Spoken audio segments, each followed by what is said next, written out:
나오십니다. 오늘 본문은 하나님이 기뻐하시는 기도에 대해 교훈하고 있습니다. 기독교인이라면 평생 살면서 참 많은 기도합니다. 밥 먹으면서 하고 또 잘 때도 하잖아요. 그리고 자고 일어나서도 하고요. 또 기쁘고 슬플 때도 하고 힘들 때도 하고 감사할 때도 하고 자녀를 위해서 기도하기도 하고 부모님을 위해서 기도하고 배우자, 건강, 학업, 돈, 하여튼 우리가 하나님께 기도해야 할 만한 상황, 그 이유가 참 많습니다. 그래서 기도에서 응답을 얻었다, 이런 간증도 참 많습니다. 기도를 많이 하니까 또 이렇게 저희가 그런 간증이 많이 나오는 거겠죠. 우리 교회에서도 기도의 간증들이 참 많았어요. 하나님께서 잘해준 은혜가 많은 그런 교회입니다. 이 말이 기독교인의 삶에서 아주 중요한 겁니다. 하나님이 잘해주셨습니다.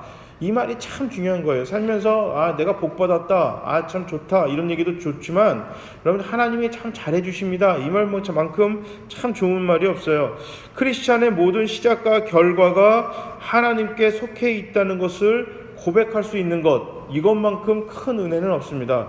나의 시작도 하나님이고 나의 끝도 하나님입니다. 내가 하나님으로부터 왔고 결국엔 하나님으로 종결됩니다. 이런 고백할 수 있으면 또 그렇게 고백하는 삶이 얼마나 복된 삶일지 생각만 해도 참 벅찹니다. 이게 특별히 우리가 기도할 때 우리가 정말 중요하게 생각해야 되는 거는 기도하는 대상이 누구냐, 이거에 대해서 정확하게 우리가 알 필요가 있습니다. 기도하는데 우리가 기도하는 대상에 대해서 정확하게 하지 못하고 기도할 때가 상당히 많습니다. 우리가 기도해야 하는 대상은 바로 하늘에 계신 우리 아버지입니다. 하나님이 누구냐, 이거에 대한 것을 정확한 우리가 그 정의를 내리고 있어야 됩니다. 하나님이 그냥 창조주인지 아니면 구원자인지 이렇게만 생각하시면 곤란해요. 하나님은 창조주이시기도 하고 우리를 구원하신 구원자이시기도 하시지만 바로 우리 아버지이십니다. 하늘에 살고 계시는 우리 아빠, 이것이 바로 주기도문에 처음 시작하는 말인데 이 기도를 누가 가르쳐 주셨죠? 우리 주님 예수님이 가르쳐 주셨습니다. 예수님이 기도의 대상을 정하셨어요. 바로 하늘에 있는 우리 아빠다. 그분과 이야기하는 것이 바로 기도입니다. 기도는 마치 주문처럼 우리가 어떤 그냥 이렇게 형식을 딱 틀에 맞춰가지고 그것을 달달달달 외우는 것도 기도가 맞긴 맞습니다. 하지만 우리가 개인적으로 드리는 기도에 대한 기본적인 우리가 갖고 있는 정의는 기도는 대화입니다. 대화. 이야기입니다. 그러니까 나와 하늘에 있는 우리 아빠랑 하는 이야기, 이것이 바로 기도입니다. 그렇다면 예배하는 대표 기도는 뭐죠? 우리 하나님의 자녀들을 대표해서 그 사람이 하늘에 있는 우리 아버지께, 하늘 아빠께 우리의 모든 생각과 우리의 소망과 우리의 기대치를 대신해서 올려드리는 기도가 대표 기도입니다. 그리고 이제 우리는 이제 개인적으로 하는 기도는 나와 하나님과 둘 사이에서 이야기하는 대화가 바로 기도입니다. 자식들이 언제 부모님을 많이 찾을까요? 자녀들이 언제 부모님을 많이 찾냐면 뭐가 필요할 때 많이 찾습니다. 그러니까 이게 필요하지 않으면 연락이 별로 없어요. 이건 저도 그렇고요. 누구나 다 마찬가지예요. 이게 안부 인사, 그냥 아무렇지 않은 안부 인사 그냥 하는 게 그게 참 쉽지가 않습니다. 그냥 뭔가 자녀들은 뭔가 요구사항이 있거나 이랬을 때 부모님께 이런저런 이제 안부 인사도 묻지만 이런저런 이야기를 시작하죠. 마찬가지로 하나님을 찾을 때도 아마 비슷할 거예요. 하나님 안부 인사하려고 기도하시는 분들 계시나요?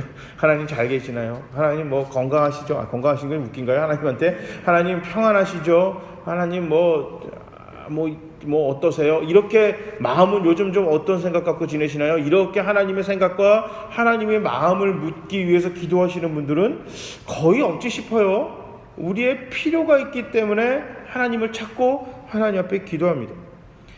급하거나 간절할수록 더욱더 간절히 부모님을 찾습니다. 마찬가지로 우리가 급하고 간절할수록 하나님을 찾게 되는 것입니다. 그런데요, 어떤 분들은 이게 너무 염치 없지 않냐 이렇게 생각할지 모르겠지만 전 이게 참 좋아요. 전 이게 참 좋습니다. 이게 부모님께 어려운 상황에 처해졌을 때 부모와 상의하고 도움을 요청할 수 있다. 이거 자녀 입장에서도 좋지만요, 이거 부모님 입장에서는 참 좋을 거예요. 부모 입장에서는 이게 참 좋지 않을까 그런 생각합니다. 나의 자녀가 아직도 내 도움이 필요하고 내가 자녀에게 도움을 줄 수 있구나, 이런 생각을 가질 수 있으면 이 부모가 얼마나 많이 이렇게 마음이 든든할까요? 내가 힘들고 어려운 거 뻔히 아는데, 자녀가 어렵고 힘든 상황에 처해져 있는 걸 뻔히 아는데 그거를 자기 힘으로 이 문제를 해결할 수가 없어요. 물론 내가 모든 거 조금만 어려워도 쩌르르 달려가지고 부모님한테 뭐 이거 도와주세요 하는 거는, 그거는 아기 때나 하는 짓이지 나이 먹고도 그런 건 조금 우습지만, 이건 내 힘과 능력은 벗어난 일이에요. 내가 도무지 할 수 없는 일인데 누가 해줄 수 있어요? 우리 부모님은 해줄 수 있단 말이에요.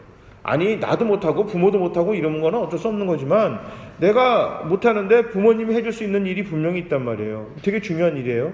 그렇다면 당연히 그 문제를 가지고 부모와 상의를 하고 부모의 도움을 요청할 때, 뭐 자녀도 이 문제를 해결받아서 기분 좋겠지만 이 문제를 해결해주는 부모 입장에서도 굉장히 기분이 좋을 것입니다. 그런데 하나님 어떠실까요?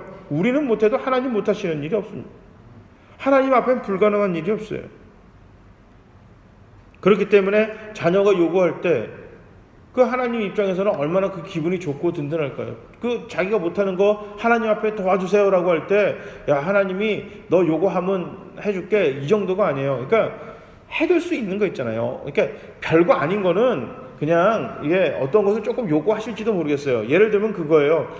뭐 500원 정도 준다. 방 청소하면 500원 줄게. 이거는 청소를 해야 뭐 이거 500원 줄게, 이런 관계는 있을 수 있지만, 이게 청소를 해서 받을 수 있는 그런 도움 정도가 아니라, 어떤 것을 해도 받을 수 없는 거는 요구가 아니라 그냥 도와주십니다.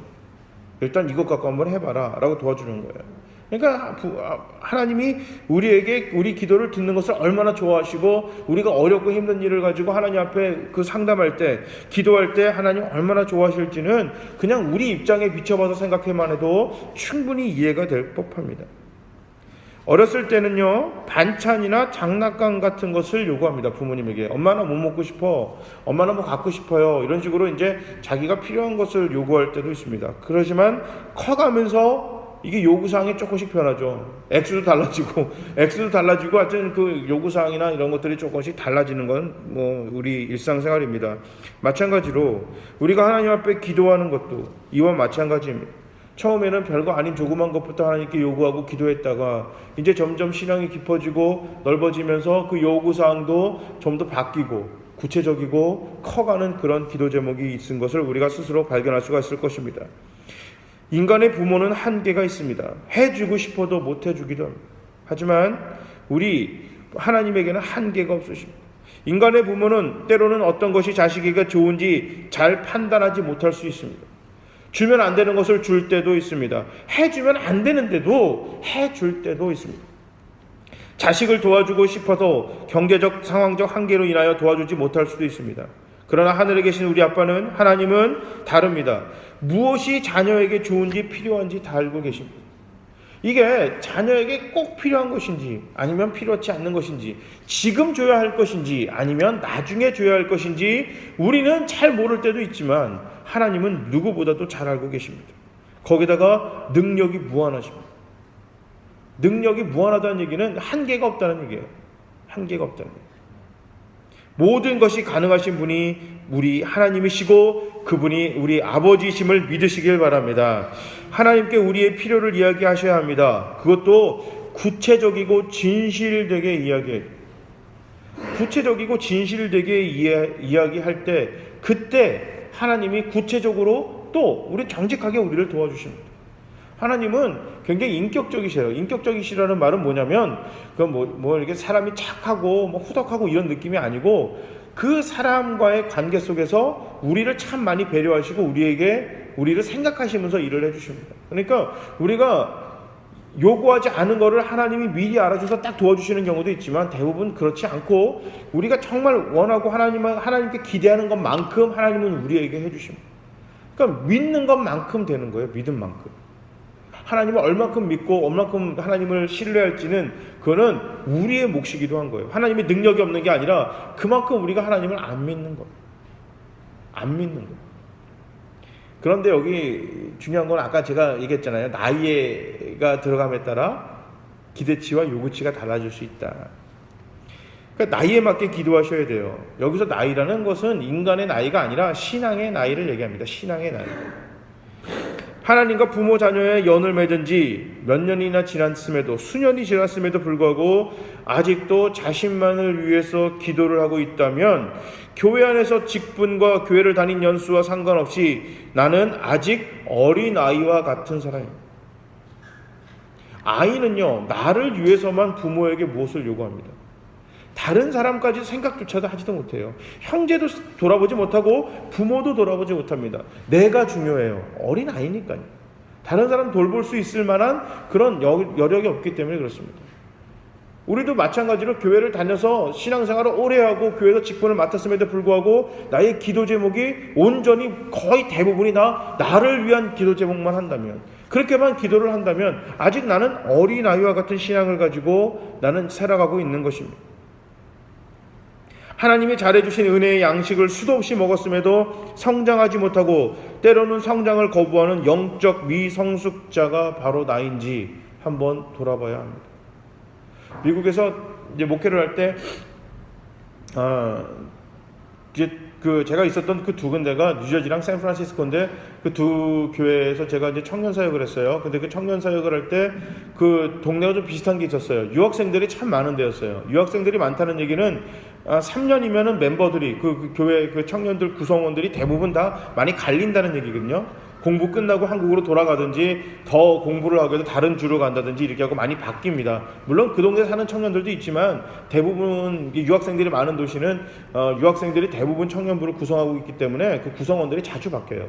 그런데 이제 그러다 보니까 새 신자라는 개념이 이제 한국하고 조금 다릅니다. 그러니까 한 학기 지나면 더 이상 새 신자가 아니에요. 솔직히 말하면 한 학기도 아니에요. 뭐 2달, 3달 지나면 새 신자가 아닌데, 고기를 굽는데 어떤 청년이 저쪽 구석에 혼자 앉아갖고 있어요. 뭐 전화하나 하고 쳐다봤더니 전화기를 만지기 시작하니까요.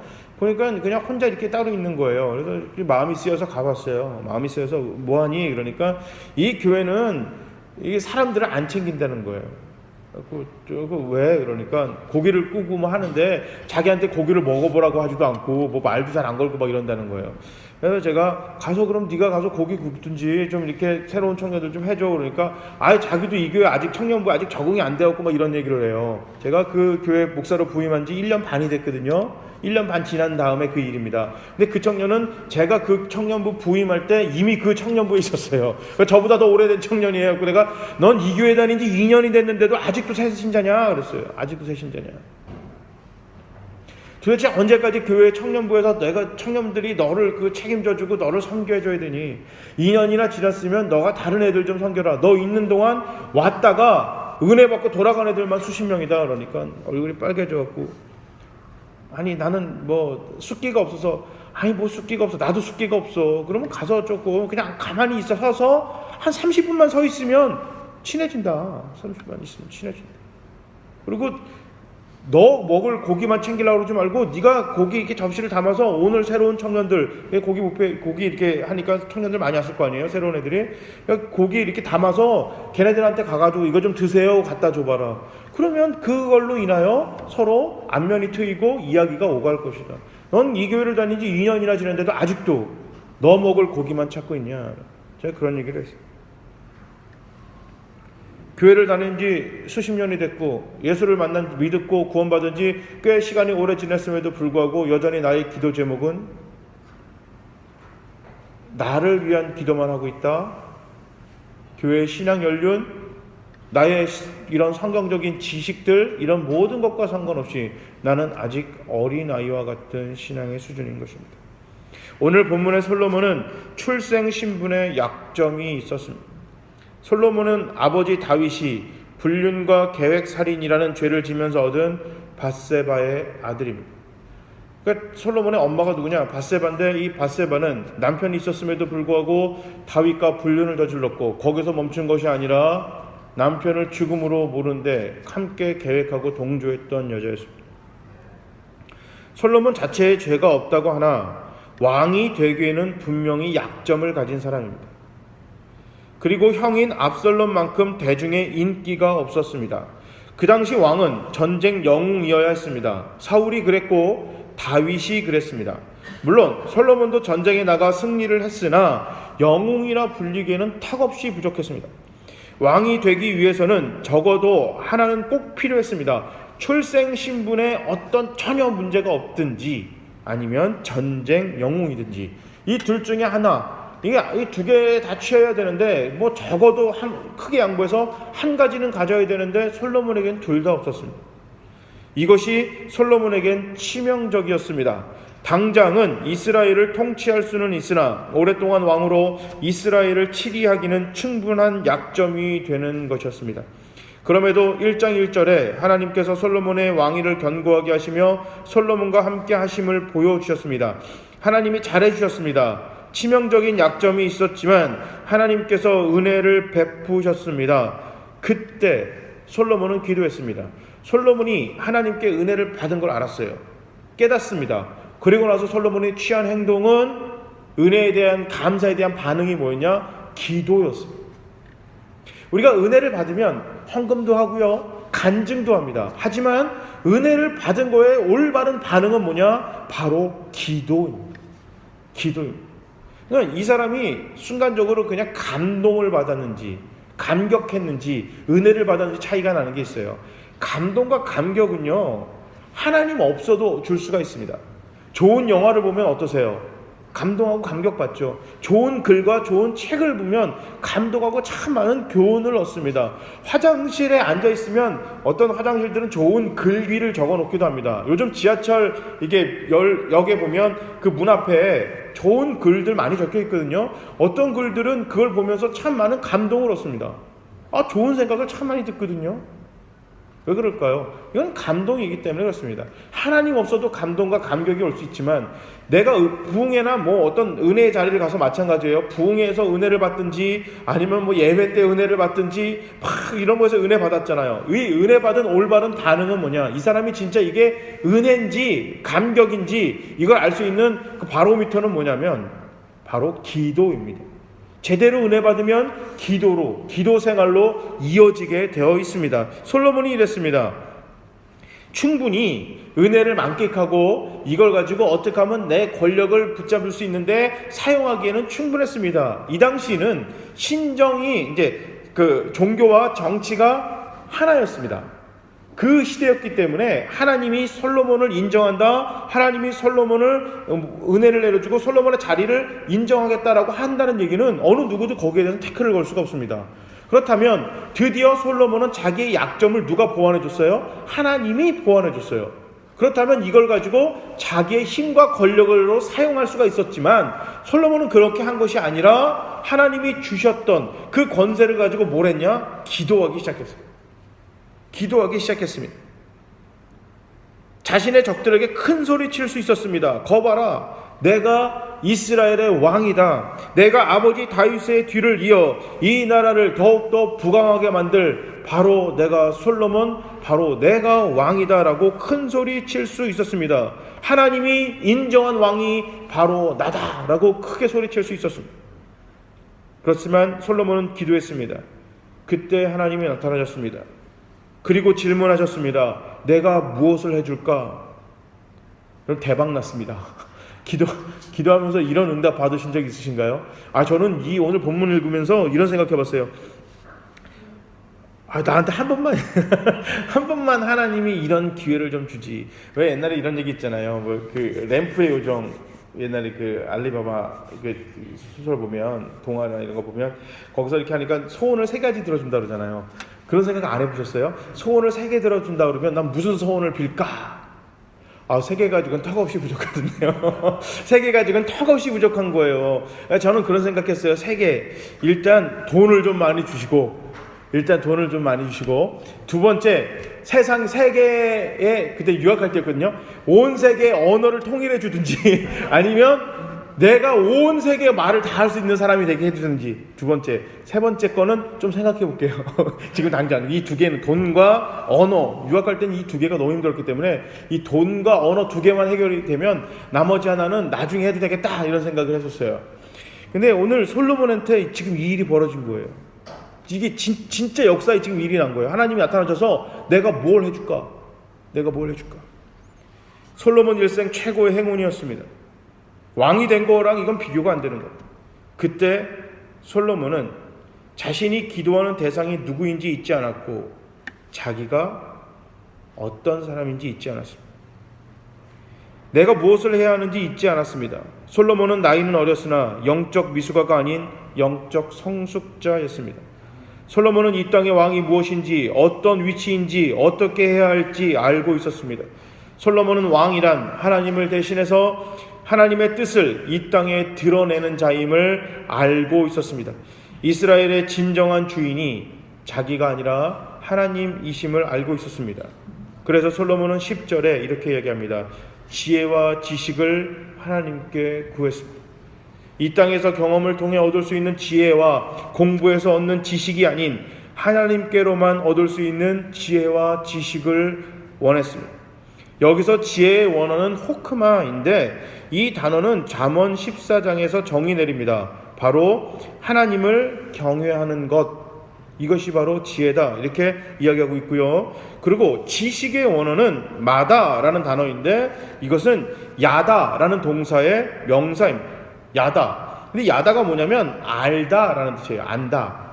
알다라는 뜻인데 그냥 우리가 지식, 우리가 정보를 안다는 게 아니라 부부관계를 얘기합니다. 그러니까 부부관계를 통해서 내가 아내를 알고 내가 남편을 안다는 얘기입니다. 이게 조금 더 얘기하면 이게 성관계를 얘기하는 거거든요. 그러니까 남자와 여자 관계에서 서로 아는 가장 최고의 그게 성관계잖아요. 그러니까 내가 남자 앞에서 알몸이 되는 것, 내가 이 여자 앞에서 알몸이 되는 것, 그래서 내가 이 사람의 모든 것을 다 아는 것, 이런 단어예요. 야다라는 뜻은. 그러니까 지식이라는 얘기는 하나님을 그만큼 안다라는, 하나님에 대해서 자세히 배우고 자세히 깨닫는다라는 뜻입니다. 성경에서 하나님과의 친밀한 교제와 하나님의 뜻을 배우는 것, 이것이 바로 솔로몬이 구한 지식입니다. 그러므로 솔로몬이 지혜와 지식을 구한 기도는 하나님을 경외하며 하나님의 뜻을 잘 알아 이스라엘을 하나님이 기뻐하시는 나라로 만들어 달라라는 기도 응답이었어요. 하나님의 마음에 꼭 드는 요구를 솔로몬이 했습니다. 그랬더니 하나님께서는 솔로몬에게 더한 은혜를 베푸셨습니다. 이런 은혜를 받으시기 바랍니다. 하나님이 꼭 마음에 드는 기도를 하는 모두가 되시기를 바랍니다. 우리 모두는 솔로몬과 같습니다. 하나님께서 직접 성령으로 기름 부으시고 십자가 보혈의 은총으로 하나님의 자녀 삼으신 왕의 자녀들입니다. 이 땅의 왕으로서 하나님의 뜻을 이 땅에 전하는 사람들입니다. 더욱 감사한 것은 이미 하나님께서 우리에게가 무엇을 구해야 하나님께서 기뻐하시는지 우리에게 답을 주셨습니다. 하나님은 하나님의 백성들이 하나님을 사랑하고 이 땅을 사랑하기를 원하십니다. 솔로몬의 기도는 이 둘을 다 담고 있습니다. 자신의 치명적인 약점에도 불구하고 은혜를 베푸신 하나님을 사랑해서 1000번이나 하나님께 제사를 드리며 감사드렸습니다. 그리고 자신에게 맡겨진 영혼들을 하나님의 뜻대로 다스리기를 진심으로 바랬습니다. 자신에게 맡겨진 영혼들을 진심으로 아끼고 사랑했습니다. 그랬더니 하나님이 더 큰 은혜를 주셨습니다. 솔로몬 자신뿐 아니라 이스라엘 전체가 복을 받았습니다. 이것이 하나님이 사랑하는 자에게 베푸시는 축복의 특징입니다. 나만 잘 되는 것이 아니라 주변 모두가 다 복을 받습니다. 자기만 잘 되는 것이 아니라 모두 다 복을 받아요. 이것은 솔로몬뿐만 아니라 아브라함이 그랬고 이삭이 그랬고 야곱이 그랬고 요셉이 그랬습니다. 또 신약성경에 예수님의 제자들 때문에 그 예루살렘 지역과 모든 지역이 복받기 시작했고 사도 바울, 초대교회 성도들, 또 무수한 선양의 선배들, 헤아릴 수 없는 많은 사람들이 하나님의 마음을 기쁘게 했습니다. 그 결과 그들로 인해 수많은 사람들이 복을 받았고 지금 우리가 이 자리에 앉아서 하나님의 자녀로 예배 드릴 수 있게 된 것입니다. 이게 우리가 다른 사람 때문에 복 받은 거예요. 하나님의 마음을 기쁘게 한 사람들 때문에 여기도 한 목사가 되고 있고 여러분들 이 자리에 앉아서 예배 드릴 수 있는 큰 복을 받은 것입니다. 하나님 자신이 우리의 복이 되셨습니다. 우리에게 가장 큰 복이 뭡니까? 십자가입니다. 십자가만큼 큰 복은 없는 것입니다. 그러니까 이거예요. 구원 받은 것만큼 나에게 큰 복은 없는 것입니다. 십자가에서 우리를 향한 사랑을 완성시키셨고 우리를 향한 복을 완성시키셨습니다. 주님 한 분으로 인해 온 인류가 복을 받았습니다. 내 뜻대로 마시고 아버지 뜻대로 하옵소서. 이것이 하나님의 마음을 기쁘게 하는 성숙하고 책임 있는 왕의 모습입니다. 이 예수님이 정말 십자가 지기 싫어서 이 기도를 한 게 아니에요. 저는 처음에는 그렇게 생각했어요. 예수님도 사람이니까 십자가 지는 게 정말 싫고 이게 무섭고 두렵고 떨리셨나 보다. 난 처음엔 그렇게 생각했는데 곰곰이 생각해 보니까 과연 그 목적을 갖고 이 땅에 오신 예수님이 십자가 지기 싫다고 하나님한테 그렇게 기도했을까? 그렇게 생각하는데 갑자기 번뜩 드는 생각이 이 기도를 누군가 들었으니까 성경에 적었죠. 누가 들었죠? 예수님의 제자들이 이 예수님의 기도를 들었어요. 예수님이 골고다로 기도하러 올라가실 때 제자들 3명을 데리고 베드로, 요한, 야고보 이 3명을 데리고 기도하러 올라가십니다. 근데 문제는 뭐냐면 베드로, 요한, 야고보는 기도하는 사람들이 아니에요. 절대 기도하는 사람이 아닙니다. 예를 들게요. 교회에 큰 문제가 생겼어요. 이거는 정말 죽고 사는 문제가 생겼습니다. 그래서 기도하러 이제 기도원에 들어가는데 여러분 같으면 평소에 기도하시는 분들에게 기도 부탁을 하겠어요? 아니면은 기도 전혀 안 하는 사람들한테 기도 부탁을 하겠어요? 당연히 그래도 좀 기도한다는 사람들한테 기도 부탁을 하겠죠. 근데 예수님은 정반대였던 거예요. 기도랑 생활이랑 전혀 상관없는 사람들을 데리고 올라간 거예요. 예수님이 목 터져라 기도하고 땀방울이 핏방울이 될 만큼 간절히 기도하는데도 제자들 뭐하고 있었어요? 잤어요, 그냥. 기도 자체가 그들의 삶과 전혀 동떨어진 사람들이었거든요. 이 말은 뭐예요? 예수님이 롤모델이 되신 거예요. 제자들에게 보여준 겁니다.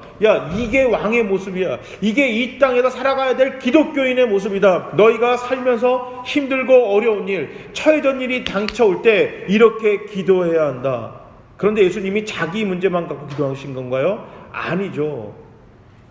다른 누군가의 생명을 다루는 것을 그 일을 때문에 목숨을 걸고 기도하신 거예요. 그러니까 다른 사람을 위해서 땀방울이 핏방울이 될 때까지 기도하신 거예요.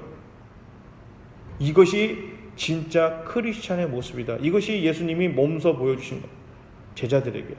이것을 본 제자들이 드디어 성령의 은혜를 받고 자기가 누구인지 깨닫게 된 이후로는 어떻게 기도하기 간절히 다른 사람들을 위해서 열심히 기도하기 시작합니다. 누구의 모습을 본받아서요? 예수의 모습을 본받아서. 그것이 진정한 이 땅을 살아가는 크리스찬들의 모습이다. 이것을 제자들은 예수님을 통해 배웠어요. 근데 이게 예수님만 그런 게 아니잖아요. 오늘 솔로몬도 똑같은 기도를 한 겁니다. 솔로몬은 지금 치명적인 약점이 있습니다. 치명적인 약점이 있어요. 이게 그냥 우리가 왕이 됐으니까 한 죽을 때까지 하십시오 이런 문화가 아니잖아요. 언제든지 쿠데타가 일어날 수가 있죠. 이게 표현은 좀 웃기지만 사울이 죽어서 다윗이 왕이 된 건 사실이지만 그거는 우리 믿는 사람들의 눈에서 봤을 때 그런 입장이지, 사울 가문 베냐민 지파 입장에서 보면 다윗은 어떤 사람이에요? 사울, 다시 말해서 자기들의 부족의 대표자였던 사울 왕, 그리고 사울 왕의 사위가 다윗이잖아요. 장인 어른을 밀어내고 왕 된 사람이 다윗이에요. 그렇다면 솔로몬이 언제든지 왕 자리에서 물러날 수 있는 그런 근거가 되는 거거든요. 그 와중에 내가 백성들을 잘 다스릴 수 있도록 나에게 지혜와 지식을 주십시오, 이런 기도 나오지 못하죠. 나에게 힘을 주십시오. 아버지 다윗과 같은 전쟁의 영웅이 될 수 있는 힘을 주십시오. 아니면 나의 정적들을 하나님 다 제거해 주십시오. 이런 기도 충분히 할 수 있지 않겠습니까? 왕인데요. 그런데 솔로몬은 무엇을 기도했습니까? 백성들을 잘 다스리게 해달라고, 다른 사람들의 행복이 되게 해달라고, 나 때문에 저들이 복받게 해달라는 기도를 구했습니다. 하나님 기뻐하셨습니다. 왕이 잘해야 나라와 백성이 망하지 않습니다. 제사장이 잘해야 백성들의 신앙이 타락하지 않습니다. 하나님은 우리를 보고 너희는 왕 같은 제사장이다.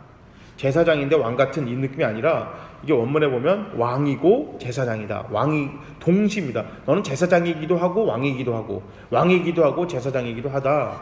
우리의 신분을 그렇게 정의해 주셨습니다. 왕이 잘해야 나라가 안 망하고 제사장이 잘해야 백성들의 신앙이 타락하지 않는다는 것입니다. 하나님께서 우리에게 맡긴 영혼과 사명이 무엇인지 항상 기억해야만 합니다. 하나님은 우리를 왕같은 제사장이라고 명하셨습니다. 우리에게 주신 이 왕과 제사장의 권세는 다른 누군가 위에서 군림하고 명령하는 권세가 아닙니다. 이 권세는 세상의 마지막까지 복음을 전하라는 권세입니다. 다른 누군가를 누구보다도 먼저 섬길 권세입니다. 원수조차도 사랑할 수 있는 권세입니다. 내가 아닌 다른 모두를 배려하는 권세입니다. 자신의 목숨까지도 희생하는 권세입니다. 누군가를 먼저 기도하는 권세입니다. 솔로몬은 하나님이 왕으로서 자기에게 주신 권세를 이해했습니다. 물론 점점 그가 왕으로 통치해가면서 이것을 잃어버려서 나중엔 타락했지만 어쨌든 오늘 본문의 솔로몬은 아직 하나님이 주신 힘의 목적을 잃어버리지 않았습니다. 오늘 본문의 솔로몬처럼 하나님을 인정하고 하나님 뜻대로 맡겨진 영혼들과 자신의 사명을 감당한다면 우리 풍성한 포도나무 교회로 인해 이 지역이 복을 받을 것입니다. 섬기는 교회 리더들로 인해 교회와 성도들이 복을 받을 것입니다. 나로 인해 직장과 직장 동료와 학교 친구들이 복을 받을 것입니다. 나 때문에 가정이 살고 가족 모두가 복을 받을 것입니다. 교회에서, 학교에서, 직장에서, 가정에서 하나님을 인정하고 하나님의 뜻을 구하는 기도가 넘쳐 흐를 때 하나님이 은혜 베푸실 것입니다. 내가 생각하지도 못하고 상상하지도 못한 더 큰 은혜를 우리에게 주시리라 믿습니다. 하나님을 난감하게 만드는 기도를 하는 영적 미숙아가 되서는 안 됩니다. 하나님을 난감하게 만드는 기도만 해서는 곤란해요. 목사인데 내가 하는 기도가 하나님을 참 난감하게 만드는 거예요. 난감하게 만드는 거예요. 이 시간 우리 모두는 하나님이 우리에게 허락하신 기도의 권세를 붙듭시다. 우리에게 주신 권세는 왕과 같은 제사장과 같이 이 땅에서 할 수 있도록 하나님이 힘과 능력을 주신 것은 누군가를 통치하고 군림하라고 이렇게 주신 것이 아니고 누군가를 사랑하고 섬기고 그들을 배려하고 그들을 따르고 그들이 예수를 믿을 수 있는 복음을 전하라고 주신 우리에게 권세고 다른 누군가를 위해서 기도할 수 있는 권세를 주신 것입니다. 세상은 나를 위해서 기도합니다. 그죠? 세상은 나를 위해서 기도해요. 나의 가족을 위해서만 기도합니다. 내가 사랑하는 사람들만 위해서 기도하는 것이 세상의 기도입니다. 하지만 하나님의 자녀들은 다른 누군가를 위해서 기도하는 것입니다. 원수를 위해서 기도하는 것입니다. 도저히 사랑하지 못할 사람들을 사랑하게 해달라고 기도하는 것입니다. 원수가 아니라 그리스도의 복음으로 인하여 나의 가족이 되게 해달라고 기도하는 것이 바로 믿는 자의 기도의 특권이고 권세입니다. 이것이 이 땅에 하나님의 자녀인 왕이요 하나님의 제사를 드리는 하나님의 제사장들의 특권들인 것입니다. 땅끝까지 주님의 사랑을 전하기 위해 하나님께서 허락하시고 우리에게 주신 이 권세를 붙들고 기도하는 저와 여러분이 되시길 바랍니다. 될성 싶은 기도를 하셔야 합니다. 될성 싶은 기도. 애시당초 되지도 않을 기도하면서 하나님 응답하지 않으십니다. 하나님 날 별로 좋아하지 않으시는 것 같아요. 하나님은 왜 기도에도 응답해 주지 않을까요? 이게 구할 만한 기도를 구해야 된다는 거예요. 구할 만한. 모든 걸 다 얘기하는 건 마찬가지지만 나의 영적 성숙에 맞는 기도를 해야 돼요. 영적 성숙에 맞는 기도. 물론 나이가 찼어도 그냥 그 잔잔한 거 부모에게 이야기하고 욕할 수 있지만 그래도 우리의 기도의 주된 내용들이 어떤 것인지 한번 돌아보시기 바랍니다. 앞으로 기도하실 때 될성 싶은 기도로 하나님께 기도의 응답을 받아 나로 인하여 다른 누군가가 행복해지고 복을 받는, 나뿐만 아니라 내 주변이 하나님의 큰 은혜를 체험하게 만드는 하나님께 기도하는 될성 싶은 기도로 하나님을 기쁘시게 하고 우리 주변을 기쁘게 하고 결국 그로 인해 내가 기쁘고 나의 신앙이 깊어지게 만드는 그런 기도를 하는 저와 여러분이 되시기를 주님의 이름으로 축복합니다. 아멘.